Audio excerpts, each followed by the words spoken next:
Hey, Grace Church staff, I got a question that recently came from another staff person. Maybe you've had this question before. I've gotten a connection request from Rock. Now, what do I do? Okay, so let's jump through. Let's walk through this process.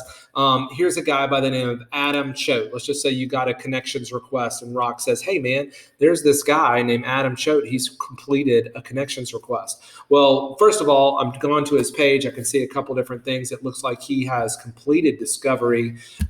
He looks like there's not a lot of attendance here. He probably hadn't attended in a while here. He's married. That's all I know about him. I know that he's in process and he's at the downtown campus. So when you scroll down a little bit farther, you see this connections request section, and you can see that there are two connections requests. He actually is interested in a Connect team at downtown and worship in AV. So when I click on any of these connections requests, you're going to see a bit of information about him. But one of the things that you're going to see is where this connections request came from. So this particular one came from the interest form. Where's the interest form?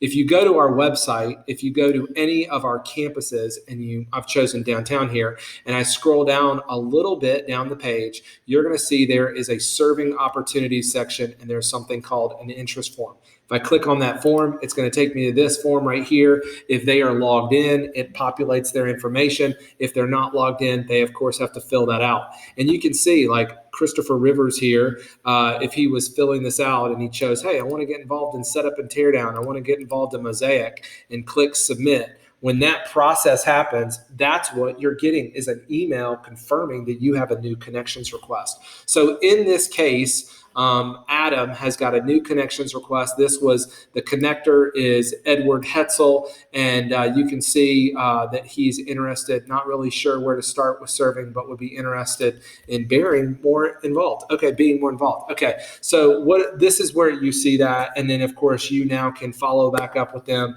email them, and kind of go from there. So in this case, you can also see that this one was particularly involved in the Connect team, where there's also a note here that he was assigned by Addie Perkins in the AV and worship area. Okay, so when you do call this guy, because that's what you want to do, you want to call this guy. He gave you a number and he gave you his email. What you want to do is you want to call him. You want to go find out what's going on. And when you do that, and let's say you call and you left a message because no one answered, and then maybe you shot an email and you haven't heard back. So the next thing you want to do is really kind of create a paper trail of detailed information so that you can know how to help this guy if he calls you back. And so did you call, did you email, did you leave a note, whatever the case may be. And then when you save that, you'll see these notes will show up here. So that's real helpful for you when you're following back up with them.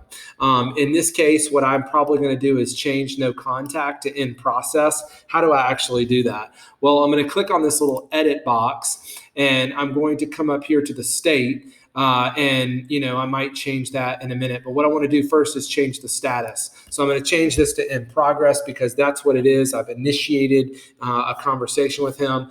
And then I'm also going to probably put future follow-up after I just called him, left him a message. I'll probably choose a future follow-up for the 29th. And what Rock will do, if I hit save right here, is that it'll create a workflow that on the 29th, Ed is going to be emailed to follow up with this guy. And what's Ed going to do? He's going to get a new connections request that says, hey, here's a reminder, man, connect with Adam. He'll click on that link. It'll take him straight here, and he'll be able to see the notes. Hey, is Addie working with him? Am I working with him? How am I working with him? Oh, yeah, here's how. I took some notes here. So this is going to be your best practice for what the heck to do when you get a connections request. If you have any other questions, let me know, but hopefully that helps you. Appreciate all that you do.